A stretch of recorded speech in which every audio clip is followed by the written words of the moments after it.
कहानी भगवत ध्यान का प्रभाव। दो लड़के 8वीं कक्षा में पढ़ते थे। एक पिछड़ा था और एक अच्छे नंबर लाता था। पिछड़े लड़के ने पहले लड़के से पूछा कि तुम्हारा नंबर अच्छा कैसे आता है? तब उस अच्छे नंबर वाले लड़के ने कहा, मुझे गुरुजी ने सिखाया है, नींद से उठो तो बिस्तर पर संकल्प करो कि आज जो काम करूँगा तत्परता से करूँगा। फिर जो श्वास चले उधर के पैर को पहले नीचे रखना, फिर ध्यान करना, सूर्य के प्रकाश को देखना। तब उस लड़के ने कहा, मुझे भी गुरुजी के पास ले चलो। वो उसे भी गुरुजी के पास ले गया। गुरुजी ने उसे भी सत्संग में ध्यान करना सिखा दिया।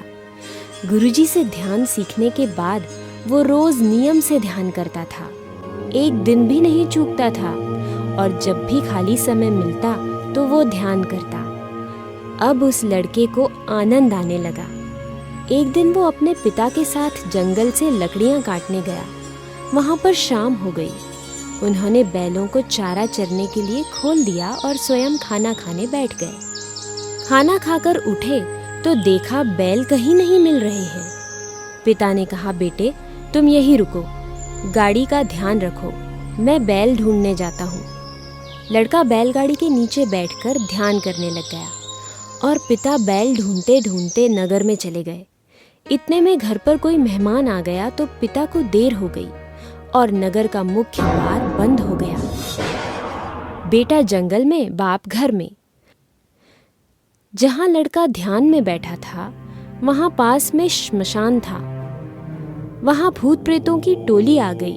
वो लड़के को डराने लगी, परंतु लड़का तो भगवान के ध्यान में तल्लीन था। उसे कुछ फर्क नहीं पड़ा। भूतों की दाल नहीं गली।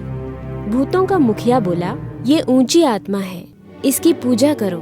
राज दरबार से सोने का थाल लाकर पकवान आदि उसके स्वागत में रखे। पर वो तो ध्यान में था, उसने देखा ही नहीं।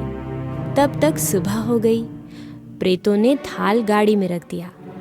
इधर राजा के दरबार में हलचल हो गई कि थाल कहाँ गायब हो गया। चारों ओर सिपाही भेजे गए। सिपाही ढूंढते ढूंढते उसी बैलगाड़ी के पास पहुंचे और देखा कि थाल गाड़ी में रखा है। सिपाहियों ने उस लड़के को चोर समझकर राजा के दरबार में ले गए और उसके पिता को भी घर से पकड़कर ले आए। दरबार की कार्यवाही आरंभ हुई। पिता ने सारी बात सच सच बता दी कि मैं तो घर रह गया था और ये जंगल में था। लड़के ने निडरता से कहा कि मैंने चोरी नहीं की है।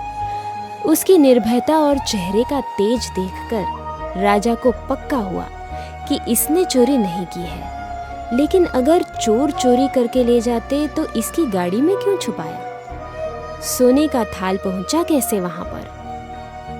किसी को कुछ समझ नहीं आ रहा था। फिर राजा ने ये बात भगवान बुद्ध को बताई और रहस्य बताने का निवेदन किया।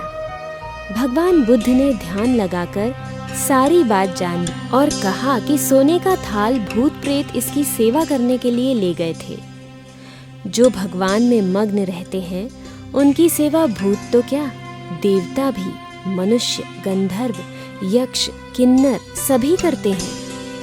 तो देखा बच्चों, इस कहानी से हमें ये शिक्षा मिलती है कि जो अपने गुरु के बताए हुए जप और ध्यान के नियम को रोज करता है वो किसी भी परिस्थिति में डरता नहीं और उसका कोई अमंगल कर ही नहीं सकता।